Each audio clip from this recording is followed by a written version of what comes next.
Hi friends. అసలు ఈరోజైతే ఉదయాన్నే చల్లగా ఉందండి. నిన్న కాసిన ఎండకి ఈరోజు అసలు చల్లగుంది. ఉదయాన్నే వర్షం పడింది.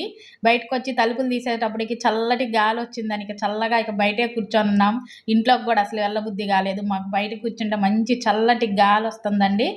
ఉదయాన్నే అయితే వర్షము. నైటుకి ఎంత ఎండ కాసిందంటే ఇంట్లో అయితే అసలు ఉండలేకపోయాం. ఆవిరి సెగల వచ్చింది ఇల్లు. అలాంటిది ఉదయాన్నే నిద్ర లెగిచేటప్పటికి చల్లటి గాలితోటి అసలు చాలా మంచిగా అనిపిచ్చిందండి. ఈరోజు మా కర్రీ అయితే కాకరకాయ ఫ్రై అండి. చల్లగా ఉంది కదా వాతావరణం. ఇన్ని రోజులు ఎండలకి కాకరకాయ అసలు తినలేదు. ఈరోజు వర్షం పడిందని చెప్పి కాకరకాయ ఫ్రై, టమాటా, కొత్తిమీర పచ్చడి చేశానండి. చాలా బావుంటాయి ఈ 2 కాంబినేషన్. వర్షాలు పడేటప్పుడు ఇలాంటివి తింటే చాలా బావుండిద్దండి. తినాలనిపిచ్చిద్ది. వేడి వేడి రైసు, కొత్తిమీర, టమాటా పచ్చడి, కాకరకాయ ఫ్రై ఈ కాంబినేషన్ ఇంతకన్నా ఏం కావాలండి మంచి భోజనంలోకి.